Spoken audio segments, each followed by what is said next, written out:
Guys welcome back to new video. তো guys আমি কিন্তু এখন চলে এসেছি সেই কনস্ট্রাকশন সাইডে, যেখানে কিন্তু বড় ছাদ ঢালাইটা হবে। তো এখানে কিন্তু লাস্টের প্রিপারেশন, মানে তোমাদেরকে লাস্ট ভিডিওতে আমরা দেখেছিলাম যে রডের ফ্যাটিং কাজ অলমোস্ট শেষ হতে চলছে। তো এখানে কিন্তু কালকে হচ্ছে ঢালাই, মানে আগামীকাল ঢালাই। তো তার আগে কী কী এখন কাজ চলছে হালকা ফুলকাগুলো দেখিয়ে দেবো। এটা ছোটো মতনই হবে, বাট কী কী হচ্ছে এখন সেটা দেখি। তো এখন যেমন দেখছো আমি কিন্তু নিচে আছি গ্রাউন্ড ফ্লোরে। এখানে কিন্তু সব খুঁটিগুলো আপাতত রেডি করা হয়ে গেছে।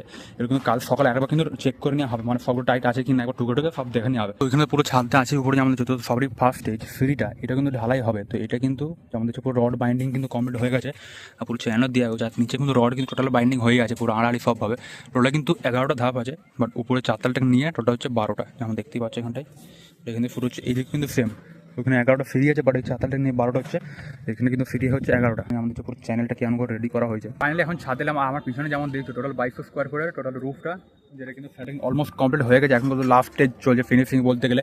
এদিকে আমাদের যে পুরো রেল লাইনে একদম পুরো রাস্তার মতো ওগুলো কিন্তু পাইপগুলো বিছানো হয়ে গেছে, হেভি লাগে কিন্তু দেখতে। এদিকে ওইদিকে ওইটা হচ্ছে আমি ওইখান থেকে পুরো যে সাতটা, তারপরে এফে এই দিকটাতে একদম পুরো টোটাল চলে এসেছে। মানে কতটা বড় আমি বুঝতে পারছি। 2200 স্কোয়ার ফুট মানে অনেকটা। আমাদের যে নর্মাল যে দুতলা ছাদগুলো ঢালাই হয় ওগুলো বেশিরভাগ 1600, 1800, 1700 কি 1400 অমনি হয়। বাট এইটা আমার দেখা পাওয়া তো সব থেকে বড়। আমি তো বেশিগুলো এগুলো কন্ট্যাক্ট নিই না, আমার যে বাবা আছে উনি কন্ট্যাক্ট নেন।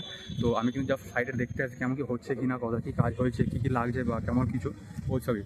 তো আমি যেহেতু লাস্ট 1.5 বছর কি 2 বছর ধরে আসছি, তো 10 দিনের মধ্যে সব থেকে দেখা আপাতত এইটাই। তার আগে হয়তো হয়েছে। বিমটা কিন্তু 4টে রড দেওয়া আছে, পুরো সাইডে দুটো আর মিডলে দুটো পুরো পুরো আছে টোটাল। আর সাইডেও এই সাইডে কিন্তু ক্যান্টিলেভার হয়েছে, যেটা কিন্তু সিলাবের মতো বেডি থাকবে। পুরো গলি আছে, গলির ওপর দিয়ে টোটালটাই আমাদের এই বিমটা এই দিকটা হচ্ছে টোটাল ক্যান্টিল একদম পুরো লাস্ট পর্যন্ত চলে গেছে। তো এটা কিন্তু ছাদের পুরো ভিউটা। এখন রাজু এদিকে যেমন দেখছো নিচে লাগাচ্ছে পুরো গুটকাগুলো। কাজ হচ্ছে রডটা। হ্যাঁ, এটা আসল নামটা জানো কি? আসল নামটা জানো কি? গুটকা। গুটকাটা তো হচ্ছে দেশি ভাবে মিস্ত্রি যারা ইউজ করে। এটা আসল নাম হচ্ছে কভার ব্লকস। এটা সেই, এটা কি মাটি দিয়ে না কি দিয়ে হয়েছে না ছাই দিয়ে বলছিলে? সিমেন্ট বালি দিয়ে অমনি পুরো ছাই সব কিছু মিক্স করে হয়, পুরো সিমেন্ট লয় মনে হচ্ছে, যা মনে হচ্ছে হোয়াইট সিমেন্ট তাই সাদা সাদা লাগছে। তো এইখানে যেমন দেখছো এদিকে ওদিকে সাদা সাদা যেগুলো নিচে দেখছো রডের নিচে টোটালটা কিন্তু লাগানো হচ্ছে ওইদিকে ছাদে এদিকে। আর পাইপে কিন্তু হয়ে গেছে টোটাল সেই বাকি সার্কুলারগুলো যেমন দেখছো পুরো পাইপ ঢুকে। এখানে কিন্তু আবার টেপ লাগিয়েছে, যেমন দেখছো টেপ যাতে সিমেন্ট যাতে না ঢুকে যায়, ওই জন্য হয়তো দিয়েছে। বাট এইখানে যে ক্যান্টিলেভার বিমটা যেমন দেখছো 4টে রড দিয়েছে, বাট ওইদিকে পিছনেগুলোতে 3টে করেই আছে। যদি এটা ক্যান্টিলেভার সামনে একটা ভর থাকবে, এটা হলো 5টা, তো বাকিগুলো বসানো আছে সার্কুলার। তারপরে এইদিকে চলো হালকা দেখে, এখানে আমরা দেখছো এটা একটা রড বেরিয়ে আছে। তারপরে এটা হচ্ছে ফ্যানের জন্য পুরো দেওয়া আছে, বাকিগুলো লাইট ফাইট হবে। রড ঢুকে থাকে ওগুলো ফ্যানের জন্য হয়। আর এইখানে একটা পাইপ দেখা যায়, এখানে দেখো বিমের যে পাইপটা আছে, এই পাইপটা কিন্তু অনেক মোটা।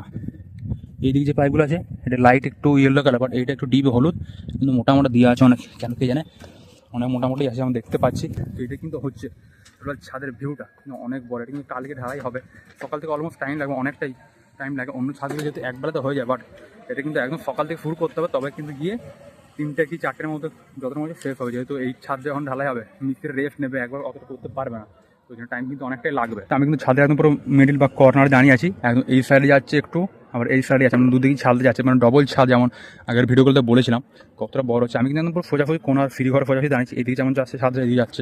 এখানে কিন্তু কিছু পাইপ বেঁচে আছে, এটা হয়তো লাগেনি, হতে পারে এক্সট্রা হয়ে গেছে ওই জন্য। বাট এইদিকে কিন্তু টোটাল পাইপ বিছানো কমপ্লিট। এখন কিন্তু সাইডে ওই টুকটাক যেগুলো ইট ফিট দেওয়া থাকে বা এগুলো টান দেবে এখনও, এগুলো একটা জিনিস হবে টান, মানে এই পাটার সাথে ঠুকে এই রডের একটা বেঁধে দেবে। এই যেমন দেওয়া হয়ে গেছে, আমি দেখতে পাইনি, খেয়াল করিনি। এই যেমন দেখছো টান দিয়েছে এই পেরেকটা থেকে একদম পুরো এখানে সোজাসুজি সেই সরু সরু তার দিয়ে পুরো বেঁধে দিয়েছে একদম বাইরে পর্যন্ত, যাতে এটা যেহেতু বড় ছাদ হচ্ছে অনেকটা মশলা যাবে এখানে, যাতে চাপ পরে খুলে না যায় পাটাটা, ওই জন্য কিন্তু টোটাল দেওয়া আছে। পরপর দেওয়া যায়, এখন দেওয়া হয়নি, বাট এখানে দেওয়া কমপ্লিট হয়ে গেছে। এমনি যেমন দেখছো এই তারগুলো টোটালটা কিন্তু দেওয়া আছে। এইদিকে সোজাসুজি ধারগুলো যতগুলো আছে টোটাল ধারের সব দিকে কিন্তু দেওয়া আছে। এগুলো দিলে মানে মশলা যখন জোরে ফেলবে তখন পাটা খুলে চলে যাবে, মানে অনেকটা মশলা যেহেতু দিতে হবে। বিমগুলো অনেক চড়া চড়া আছে দেখছি, তো ওই জন্য। আর একটা জিনিস এইখানে আবার দেখছি কোথাও কোথাও ওয়েল্ডিং করে দিচ্ছে এইগুলো, এমনি তো করে না। এখানে ঘরে যে মালিক আছে ওদের যেহেতু ওই সব নিয়ে মেশিন কাজ, আমার হচ্ছে এমনি এসে ভাঙে করে দিয়েছে। মানে ভাঙে বলতে এগুলো জয়েন্ট জায়গাতে করে দিয়েছে, এমনি করে না, না করলে ব্যাপার একই, যেহেতু তার টোটাল বাঁধা আছে। বাট করেছে দেখছি কোথাও কোথাও করা আছে এমনি ওয়েল্ডিং। এখানে যে বলছেন যেটা টান দিয়েছে, এই যেমন দেখছো লম্বা যেটা ফুটের মতো বেরিয়ে আছে, এটা কিন্তু যে রড বাঁধে যে তারটা দিয়ে, ওই তার দিয়েই কিন্তু রডের কিন্তু টানটা দেওয়া হয়েছে। যেন একবার দেখিয়ে দিই, এখানে ছোটো ব্রেক দিয়ে পুরো মুথা আছে, আর বাইরেও কিন্তু যেমন দেখলে পুরো ব্রেকটা বেরিয়ে কিন্তু দুটো পাটার সাথে একদম পুরো যেমন করে লেগে আছে দেখতে পেলে, ওইটা হচ্ছে কেস। এই দিক থেকে যেমন দেখতে পাচ্ছে ভাই সাহেব কত বড় লাগছে ছাদটা। তো এইটাই কিন্তু ছিল এই ছাদের লাস্টের প্রিপারেশন বা প্রসেসিং যেটা চলছে, শেষ হয়ে গেছে। সিঁড়ির ওখানটা কাজ চলছে হালকা, তাহলে কিন্তু টোটাল কমপ্লিট হয়ে যাবে। তো গাইস যাই হোক, এখানে পুরো দেখালাম পুরো 22 স্কোয়ার ফিট সবথেকে বড় ছাদের লাস্টের প্রিপারেশন কেমন হচ্ছে কিনা। এই ভিডিওটা কিন্তু এখানে এন্ড করছি না, আবার কালকে যখন ঢালাই হবে ওইটাতে কন্টিনিউ করবো। তো চলো আবার দেখাবো কালকে সকালে ঢালাই সময়।